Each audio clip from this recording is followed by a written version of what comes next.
It's Wednesday! And with that comes a new episode of Julian Meets Wines, where I share a glass of wine with you and give my thoughts.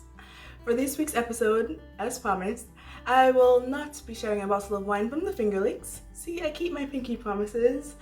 But instead, I'll be sharing a bottle of wine from my recent road trip to Long Island for my birthday. So I just turned 25 a couple weeks ago, and yay, happy quarter century life mark to Jolene. And for my birthday, I was supposed to be in Greece, but Corona. So I decided to do a road trip to Saratoga Springs, Lake George, and finally Long Island, because wine. So with Long Island, I can now cross off 3 of the 4 major wine growing regions in New York. So in New York, we have the Hudson Valley, which is where I went to college. Then we have Finger Lakes, which I went to in July. Long Island, just completed. And finally, Lake Erie, which will have to wait until next week because it is cold outside. Over the weekend, the temperature dropped about probably at least 10 degrees Celsius. Sorry, I use Celsius. I'm from the Caribbean. And with that, Madame Winter has basically announced that she is arriving. And as you can see, I am wearing a long sleeve, I'm wearing long sleeve in my apartment, guys. Like, annoying. I'm annoyed. But it is what it is, and life goes on. But with that, I did want to talk about seasonal drinking for a bit. So seasonal drinking, especially as it relates to wine, is basically the idea of like switching or adjusting the type of wine that you drink depending on the season. And this is more applicable to probably people who actually live in places where there are distinct like seasons, so i.e. summer, spring, winter, autumn, aka fall. Some persons tend to change the type of wine, especially the type of grape variety, but not necessarily that they are drinking depending on like what season it is. So now that it's cold outside, some persons might tend to want like more full-bodied red wines and stuff like that. Or a more common or more well-known example of this is probably how people associate rosés with summer. Like once it's summer, everybody kind of wants to start drinking rosé. But you know what? With like anything with wine, it's definitely like up to you. You don't have to adjust the wine that you're drinking depending on the season of the year. Like my favorite quote says, something like this. It's like, good wine is any wine that you like. I'd rephrase it or go further to say like, the time to drink wine is when you want to drink it. When you want to drink it. Yeah, when I get famous, you guys should quote me on that. So the Long Island wine region is actually divided into 2 sub-regions. First, there's the Hamptons, which is probably the more well-known area of Long Island, not necessarily because of wine, but because of movies and TV shows, because the Hamptons is where a lot of people go to vacation or for a romantic weekend away and stuff like that in the movies. But then there's also the North Fork, which is, I think, where most of the wineries are actually located, at least the wineries that are located on the Long Island Wine Trail. So the Long Island Wine Trail, or Long Island in general, has over 40 wineries, and I was only there for 4 days, so I didn't actually go to all of the wineries, obviously.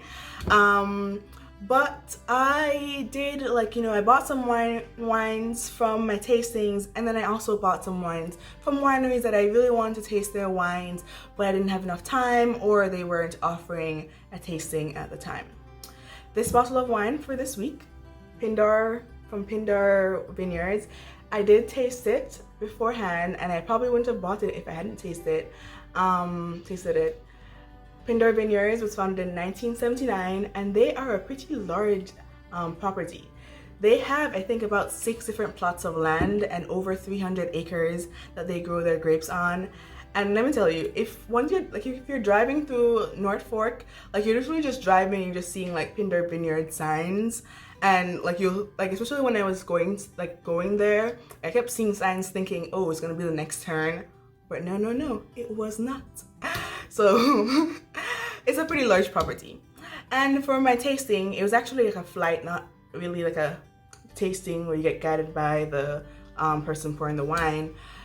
It was like $13 for I think 5 or 6 wines, and I actually got a free tasting that was included that I didn't know about. So an extra tasting on top of that, and it was actually this bottle of 2014 Cabernet Franc.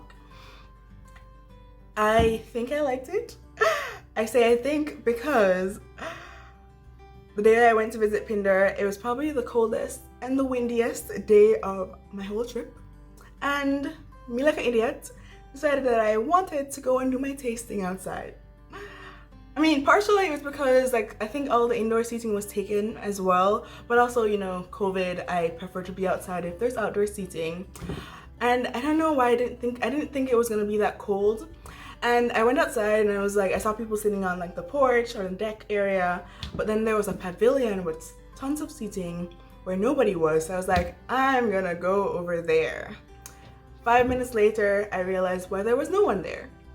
Because it was cold AF. But you know what? I decided I was gonna stick it out and I enjoyed my tasting.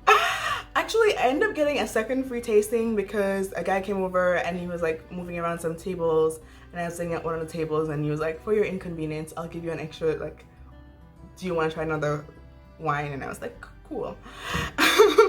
So I think I ended up trying like 7 or 8 of their wines. I always get like some nice things happen to me, okay? But yeah, so I think I like this red wine. Like most of you probably know, I don't tend to like red wines. But with that said, I've spoken enough. It's time for me to taste the wine.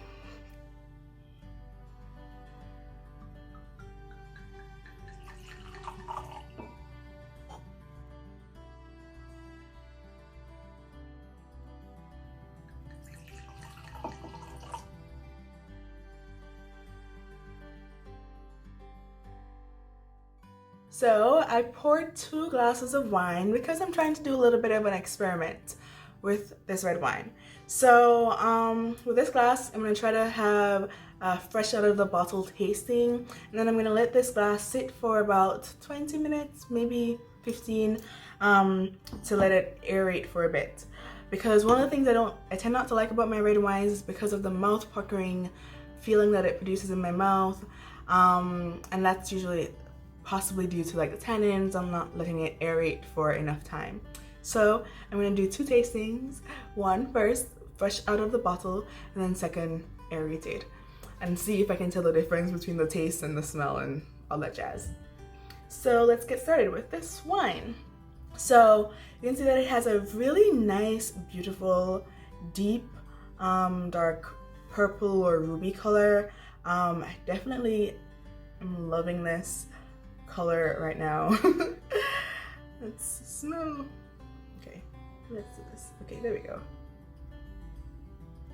It definitely has a nice strong smell. I can smell it before I even put it to my nose.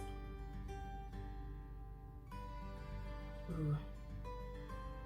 Oh, it smells amazing. So I'm salivating right now. So it smells like dark fruit, maybe like a dark what's it called, black plum, and kind of like at the same time kind of like woodsy, earthy, like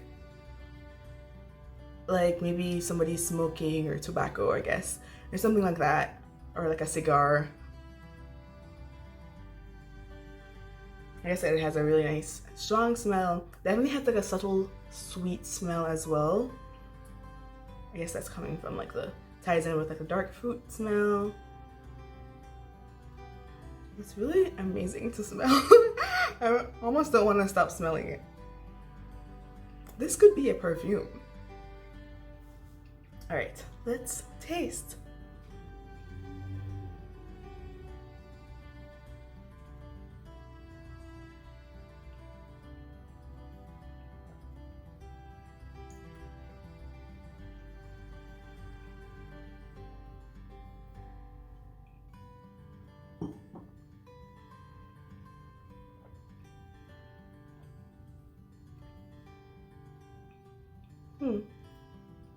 So it definitely tastes fruity. It went okay, as soon as I tasted it, it went straight to my jaws, which is, as I said, what I tend not to like about red wines. They kind of like just attack my jaws. So I have a feeling this definitely needs some time to breathe. It does have kind of like a dry, like on my tongue, it feels like all the saliva has been sucked up by the wine. Sorry if I'm being too graphic here.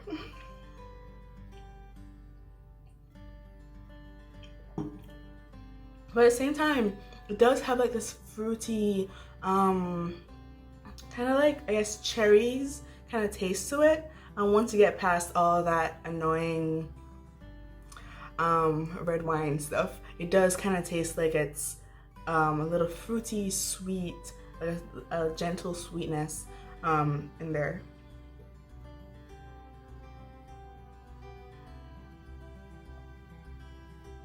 Yeah. All right. So with that, I'm gonna give that other glass of wine some time, and I'll be back in 1 second. All right. So this has had about 20 to 25 minutes to aerate in the glass, and it's not that much wine in the glass, so I'm hoping that is enough. I think the recommended time is like 25 to 30 minutes in like a decanter or something like that.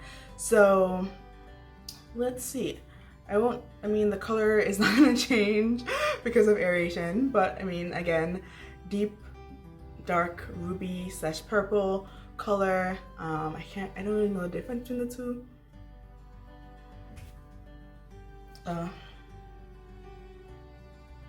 Same beautiful, sweet, fruity smell. I would say that that sweet, fruity smell is a little bit stronger now.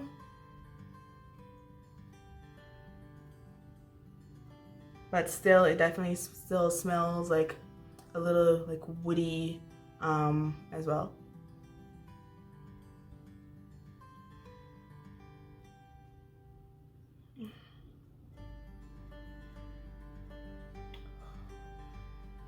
Okay, ready.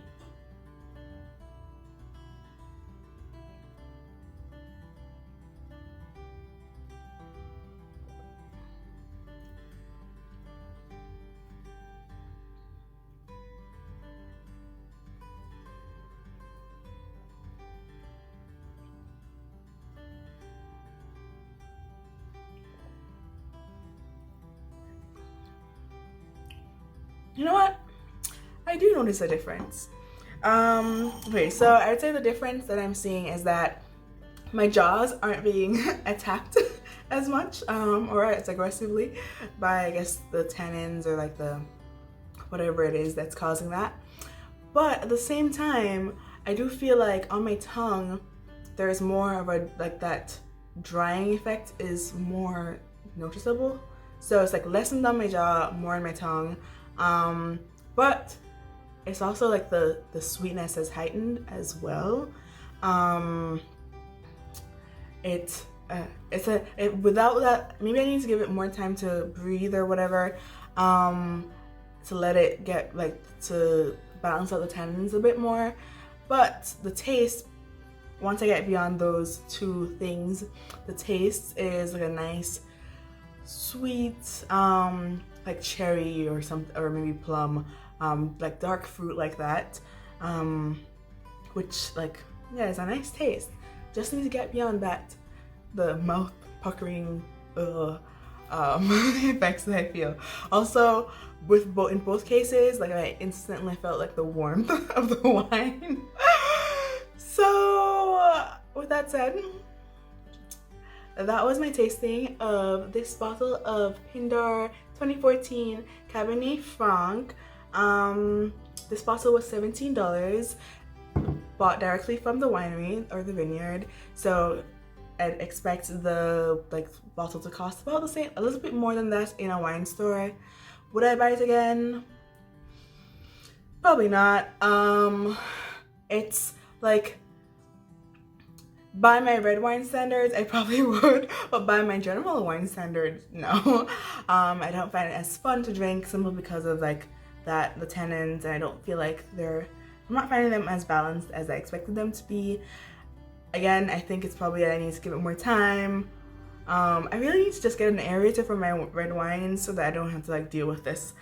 But for now, that was 2014 Cabernet Franc from Pindar Vineyards. See you next week. If you want to see me taste something else, let me know in the comments. And thanks as always for watching. Bye.